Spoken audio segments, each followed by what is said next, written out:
Hi, എല്ലാവരും സന്തോഷമായിട്ടിരിക്കുമല്ലേ? ഞങ്ങളും കുഴപ്പമില്ലാതിരിക്കുന്നു. നിങ്ങൾ സന്തോഷമായിട്ടിരിക്കുമ്പോഴും ഞങ്ങളിവിടെ കുഴപ്പമില്ലാതിരിക്കുമ്പോഴും വേണ്ടേ നിങ്ങളോട് ഓരോ കാര്യങ്ങളും പറഞ്ഞു തരേണ്ടത്. മറ്റൊന്നുമല്ലെന്നേ, ഞാനിപ്പം കുറച്ച് ദിവസമായിട്ട് ആയുർവേദ സംബന്ധമായിട്ടുള്ള മരുന്നുകളെക്കുറിച്ചൊക്കെ നിങ്ങൾക്ക് പറഞ്ഞു തരാറുണ്ട്. ഒറ്റമൂലി ചെയ്യുന്നത് എങ്ങനെയാണെന്നൊക്കെ പറഞ്ഞു തരാറുണ്ട്.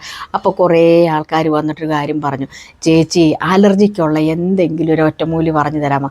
അലർജി എന്ന് പറഞ്ഞിട്ടുണ്ടെങ്കിൽ അതായത് സ്കിന്ന് ചൊറിഞ്ഞ് തടിക്കുന്നതിന്, പിന്നെ ഭക്ഷണത്തിൻ്റെ അലർജി, ഇതിനൊക്കെ പറ്റിയൊരു മരുന്ന് പറഞ്ഞു തരുമോ ചേച്ചി എന്ന് ചോദിച്ചു. കാരണം നേരത്തെ ഞാൻ ബീഫ് ചിക്കനൊക്കെ കഴിച്ചുകൊണ്ടിരുന്നതാണ്. ഇപ്പോൾ ഇതൊന്നും കഴിക്കുന്നില്ല. ഇത് കഴിച്ചു കഴിയുമ്പോഴത്തേനും നമ്മുടെ ശരീരം മുഴുവൻ ചൊറിഞ്ഞ് തടിച്ച് അങ്ങോട്ട് പൊങ്ങി വരും. എൻ്റെ കണ്ണിൻ്റെ അകം വരെ പൊങ്ങി വരുമെന്നാണ് പറയുന്നത് തടിച്ചിട്ട്. പിന്നെ നമുക്കറിയാലോ, അലർജി വന്നിട്ടുണ്ടെങ്കിൽ നമ്മുടെ ആരംഭം തുടങ്ങുന്നത് നമ്മുടെ ചെവിയുടെയാണ്. ചെവി അങ്ങ് ചൂടായിട്ട് അങ്ങോട്ട് വിങ്ങി വീർത്ത് ചുമന്ന് തിണർത്ത് കയറി വരും അലർജി ഉണ്ടായിട്ടുണ്ടെങ്കിൽ. അപ്പോൾ എന്നോട് പറഞ്ഞത് എനിക്ക് കഴിക്കാനായിട്ട് ഭയങ്കര ആഗ്രഹവും കൊതിയ. കണ്ടു കഴിയുമ്പം എങ്ങനെയെങ്കിലും ഒരു കഷ്ണം കഴിച്ച് വായിലോട്ട് ഇടണ്ട, അതിന് മുമ്പ് എനിക്ക് ഈ പ്രശ്നങ്ങളാന്ന് പറഞ്ഞു. ഇങ്ങനെ ഒരുപാട് പേര് അലർജിയെക്കുറിച്ച് ചോദിച്ചിട്ടുണ്ട്, അതിന് പറ്റിയ ഒരു ഒറ്റമൂലിയെക്കുറിച്ച് ചോദിച്ചിട്ടുണ്ട്. അപ്പോൾ അതിനുള്ള ഒരു ടിപ്പായി ഇപ്പം നിങ്ങൾക്ക് പറഞ്ഞു തരാൻ പോകുന്നത്. സ്കിപ്പ് ചെയ്യാതെ കാണണേ, അധികമൊന്നുമില്ല കേട്ടോ. അപ്പോൾ എന്താണെന്ന് ചോദിച്ചാൽ, ഇന്നിപ്പം ഞായറാഴ്ചയല്ലേ, ഇറച്ചിയൊക്കെ എല്ലാവരുടെയും വീട്ടിലൊക്കെ അത്യാവശ്യം മേടിച്ച് കാണുമല്ലോ. ഇപ്പോൾ ഇത് ഇറച്ചിക്കായാലും മീനായാലും മുട്ടയ്ക്കായാലും ഈ മൂന്ന് കൂട്ടത്തിനാണ് ചിലർക്ക് ഏറ്റവും കൂടുതൽ അലർജി. ഇനിയിപ്പം ചിലർക്ക് പാല് കുടിക്കുന്നവർ ചിലപ്പം പറയും അപൂർവങ്ങളിൽ അപൂർവം പാലും ചായ കുടിക്കാൻ ഞങ്ങൾക്ക് ഭയങ്കര ഇഷ്ടമാണ്, അല്ലെ തൈര് കൂട്ടാൻ ഭയങ്കര ഇഷ്ടം. പക്ഷേ ഇത് കഴിക്കാൻ പറ്റത്തില്ല. കഴിച്ച് കഴിയുമ്പോഴത്തേനും വയറിന് പ്രശ്നം, അല്ലെങ്കിൽ നമുക്ക് സ്കിന്നെല്ലാം ഇങ്ങനെ ചൊറിഞ്ഞ് തടിച്ച് പൊങ്ങി വരുന്നു. ഇതിനെല്ലാത്തിനും കൂടി ഒരൊറ്റ ഒരു മരുന്ന് ഞാൻ പറഞ്ഞു തരാം കേട്ടോ. വേറെ ഒന്നും ഇതിൻ്റെ അകത്ത് നിങ്ങൾ ചേർക്കാനും നിൽക്കേണ്ട, ഈ ഒരൊറ്റ ഒരു മരുന്ന് മാത്രം മതി കേട്ടോ. അപ്പോൾ എന്താണെന്ന് വെച്ച് കഴിഞ്ഞാൽ ഞാൻ പറയാം. എൻ്റെ ചേട്ടനുണ്ടായിരുന്ന, ചേട്ടൻ മരിച്ചുപോയി. ചേട്ടനുണ്ടായിരുന്നപ്പം ചേട്ടൻ്റെ മരുമോൾ നേരത്തെ ഈ ബീഫൊക്കെ കൂട്ടിക്കൊണ്ടിരുന്ന, ബീഫും മട്ടനും ഒക്കെ കൂട്ടിക്കൊണ്ടിരുന്ന ഇടക്കാലം കൊണ്ട് എന്ന് പറഞ്ഞു കഴിഞ്ഞിട്ടുണ്ടെങ്കിൽ അവരുടെ കുഞ്ഞുണ്ടായി കഴിഞ്ഞാൽ പിന്നെ ഇത് കഴിച്ചു കഴിഞ്ഞിട്ടുണ്ടെങ്കിൽ ഈ കൊച്ചിന് ഭയങ്കര ചൊറിച്ചിലും അതുപോലെ തന്നെ ശ്വാസതടസ്സവും ശ്വാസം എടുക്കാനായിട്ടുള്ളൊരു ബുദ്ധിമുട്ട് ഇതെല്ലാം അങ്ങോട്ടായി. അപ്പോൾ ചേട്ടൻ ഇങ്ങനെ കുറേ മരുന്നുകളും കാര്യങ്ങളും ഒക്കെ ചെയ്യും, കുഴമ്പുണ്ടാക്കുകയും എണ്ണ കാച്ചും ഒക്കെ ചെയ്യുന്ന വ്യക്തിയാണ്.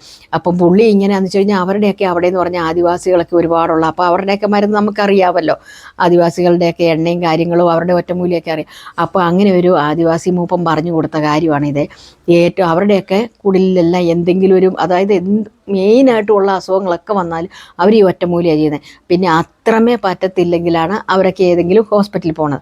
അപ്പോൾ ചേട്ടൻ്റെ അടുക്കെ പറഞ്ഞു, മണിച്ചേട്ടാ വേറൊന്നും വേണ്ട, ചേട്ടൻ ഇതൊന്നും മോളോട് എന്താണോ മോൾക്ക് കഴിക്കാൻ ഇഷ്ടമുള്ളത്, അതിപ്പം കഴിക്കാൻ മേലാത്ത അത് ഉണ്ടാക്കുമ്പോൾ ഇതുപോലെ ഒന്ന് ചെയ്തേക്കാൻ പറഞ്ഞു. മറ്റൊന്നുമല്ല കേട്ടോ, ഇതാണ്ട് നമ്മുടെ ഈ ആനച്ചൊടിയൻ.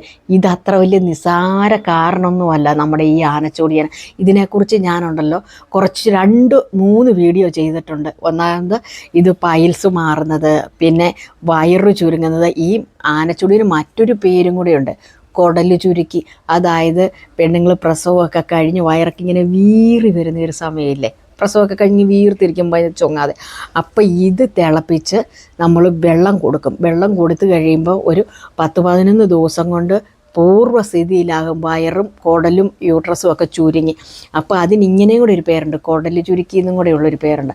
അപ്പം പൊതുവേ നമ്മുടെയൊക്കെ നാട്ടിലോട്ട് ഇങ്ങോട്ട് പറയുന്നത് ആനച്ചൊടിയൻ എന്നാണ് പറയുന്നത്. ഇതിപ്പോൾ ഇതിൻ്റെ ചെറിയ തൈയാണ് ഞാനിവിടെ കൊണ്ടുവന്ന് വെച്ച് പിടിപ്പിച്ചിട്ടുണ്ട്. ഞാനിവിടെ വന്നിട്ട് ഈ ആലപ്പുഴ ഈ ഭാഗങ്ങളിലെങ്ങും ഞാൻ പോയ അടുത്തൊന്നും ഈ ആലപ്പുഴ ഭാഗത്ത് ഈ ആനച്ചൊടിയൻ കണ്ടിട്ടില്ല. ഇത് ഞാനിവിടെ കൊണ്ടുവന്ന് വെച്ച് പിടിപ്പിച്ച് ഇപ്പോൾ ഇഷ്ടം പോലെ തൈയുണ്ട്. കുറേ ആൾക്കാർ വന്ന് ഇങ്ങനെ തൈ ഇങ്ങനെ ആവശ്യപ്പെട്ട് ഞാൻ കൊടുത്തും വിട്ടിട്ടുണ്ട്. എല്ലായിടത്തും ഉണ്ടാട്ടുന്നേ, ഇവിടുത്തെ പോയാലും നമുക്ക് കിട്ടുമല്ലോ. അപ്പോൾ ഇത് അത്ര നിസ്സാരക്കാരനൊന്നുമല്ല. ഇതിൻ്റെ ഇലയൊക്കെ ഉണ്ടല്ലോ, ഇവിടുത്തെ വളക്കുറവ് കൊണ്ടാണ് വലിയ വീതിക്ക് വലിയ വലിപ്പത്തിൽ നല്ല കുഴത്തി വരുന്ന സാധനമാണ് ഇത്.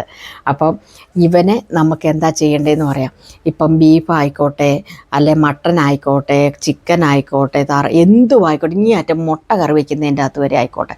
പിന്നെ അതല്ല പാല്, തൈര്, എന്തും ആയിക്കോട്ടെ, നമുക്ക് കഴിക്കാൻ മേലാത്ത ആഹാരം എന്താണോ അതിൻ്റെ ഇത് ഒരെണ്ണം ഇങ്ങനെ പറിക്കുക. എന്നിട്ട് ഇത് സമൂലം എന്ന് പറഞ്ഞാൽ അത്രയും വേണ്ട.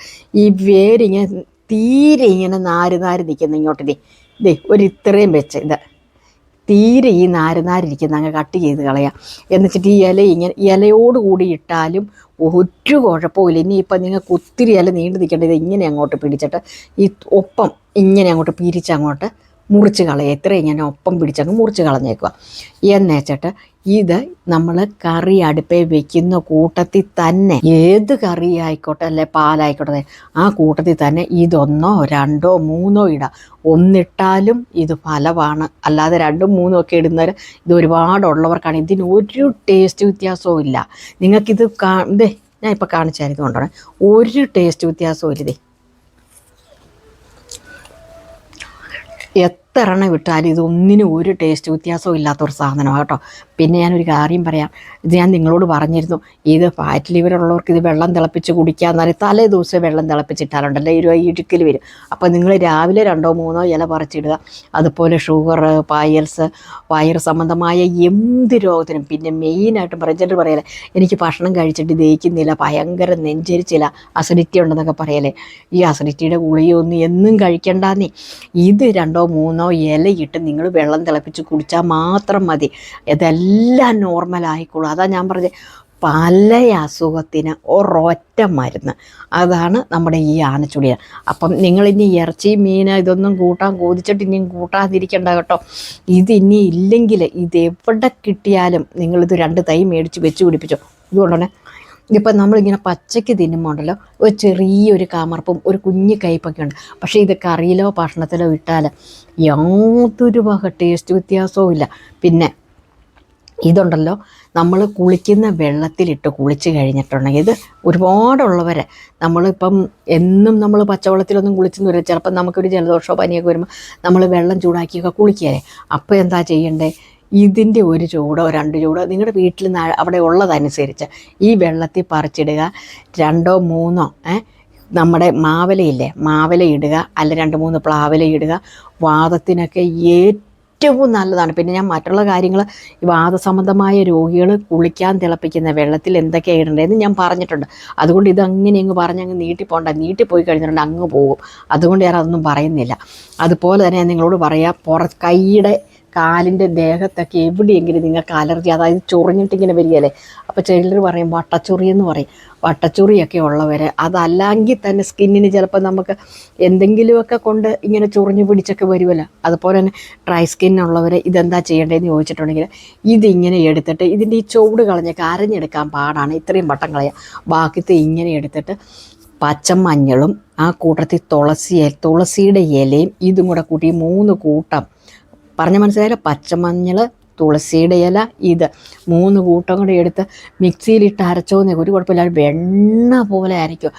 അരച്ചിട്ട് ആ ഭാഗങ്ങളിൽ, ആ ചൊറിച്ചിലുള്ള ഭാഗങ്ങളെല്ലാം വട്ടച്ചൊറിയുള്ളെടുത്ത്, ഇനിയിപ്പം ഡ്രൈ സ്കിന്ന് മുഖത്തും ഒക്കെ തേക്കാൻ വളരെ നല്ലതാണ് കേട്ടോ. അതുപോലെ തന്നെ നമ്മുടെ കാലയിൽ ഒക്കെ മുരിഞ്ഞുള്ളിടത്തൊക്കെ തേക്കാൻ നല്ലതാണ്. അപ്പം നിങ്ങളെല്ലാവരും ഇതൊന്ന് പരീക്ഷിച്ച് നോക്കിയോ. ജീവിതത്തിൽ ഇത് നിങ്ങൾക്ക് ഉപകാരം മാത്രമേ ഉണ്ടാകത്തുള്ളൂ, അല്ലാതെ ഈ പച്ചമരുന്ന് കൊണ്ട് ആർക്കും ഒരു സൈഡ് എഫക്റ്റും വരത്തില്ല കേട്ടോ. പിന്നെ ഇത് വെളുപ്പിനെ വെറും വയറ്റിൽ ഇടിച്ചു പിഴിഞ്ഞിട്ട് ഇതിൻ്റെ നീര് കഴിച്ചാലും നമുക്ക് വയറ് സംബന്ധമായും കിഡ്നി സംബന്ധമായും ഒക്കെയുള്ള രോഗത്തിന് നല്ലതാണ്. ഇപ്പോൾ കുറേ പേര് കഴിഞ്ഞ ദിവസം ഞാൻ ഈ ആയുർവേദ മരുന്നിനെക്കുറിച്ച് ഇതിനെക്കുറിച്ചൊക്കെ പറയുമ്പോൾ ചോദിക്കുക, അയ്യോ ചേച്ചി കിഡ്നി അടിച്ചു പോകുമോ, അല്ലെ ഞങ്ങളുടെ ലിവർ കംപ്ലൈൻ്റ് ആകുമോ, അല്ലെ ഹാർട്ടിന് പ്രശ്നമുണ്ട്. എൻ്റെ പൊന്നു ഗുരുവേ, നിങ്ങളുണ്ടല്ലോ ഈ അലോപ്പതി മെഡിസിൻ പോയി മേടിച്ച് കഴിച്ചിട്ട് ഈ സാധനങ്ങളെല്ലാം അടിച്ചു പോകും. പക്ഷേങ്കിൽ അതായത് അതിൻ്റെ അളവ് നിങ്ങൾ എവിടെയെങ്കിലും കേട്ടിട്ടുണ്ടോ, ആയുർവേദ മരുന്ന് ചികിത്സ ചെയ്തിട്ട് ഏതെങ്കിലും ആയുർവേദ ഹോസ്പിറ്റലിൽ മരുന്ന് മാറിക്കഴിച്ചോ, അല്ലെ ആയുർവേദ മരുന്നിനൊക്കെ ഇന്ന കംപ്ലയിൻ്റ് ഉണ്ടെന്ന് പറഞ്ഞ് എവിടെയെങ്കിലും പരാതിയുണ്ടോ? പരാതി ആർക്കെങ്കിലും അല്ലെ ആർക്കെങ്കിലും അനുഭവമുണ്ടെങ്കിൽ കമൻറ്റ് ബോക്സ് വന്നൊന്ന് കമൻറ്റ് ചെയ്യണേ. ഇന്ന കണക്ക് ആ സമയത്ത് ഇംഗ്ലീഷ് മരുന്നിൻ്റെ പ്രശ്നങ്ങളൊക്കെ നിങ്ങൾക്കറിയാലോ എന്തൊക്കെയുണ്ടെന്ന്. ഇതിനൊന്നും ഈ പച്ചമരുന്നിന് യാതൊരു വക സൈഡ് എഫക്റ്റും ഇല്ല കേട്ടോ. അപ്പോൾ അലർജി ഉള്ളവർ ഇത് മാത്രം ഞാൻ ഈ പറഞ്ഞതുപോലൊക്കെ ചെയ്യുക. വെള്ളം തിളപ്പിച്ച് കുടിക്കുക. ഏത് ഭക്ഷണത്തിനാണോ അലർജി അതിൻ്റെ അകത്ത് ഇട്ട് കഴിക്കുക. ഡ്രൈ സ്കിന്നുള്ളവർ ചെയ്യുക. പിന്നെ വെറും വെള്ളം നമ്മൾ കുടിവെള്ളം പോണൊക്കെ തിളപ്പിച്ച് കുടിച്ചാൽ നമ്മുടെ ദഹന പ്രശ്നങ്ങളെല്ലാം മാറിക്കിട്ടും, അസിഡിറ്റി മാറും, എന്തെല്ലാം രോഗത്തിന് ഇതെല്ലാം ഞാൻ നിങ്ങളോട് പറഞ്ഞിട്ടുണ്ട് വളരെ വ്യക്തമായിട്ട്. പിന്നെ നിങ്ങൾക്ക് ആർക്കെങ്കിലും എന്തെങ്കിലും സംശയം ഉണ്ടെങ്കിൽ കമൻറ്റ് ബോക്സിൽ വന്ന് കമൻറ്റ് ചെയ്യാനും മറക്കല്ല. അപ്പോൾ അടുത്ത വീഡിയോയിൽ വീണ്ടും കാണാം. Tata bye bye. ഓക്കെ.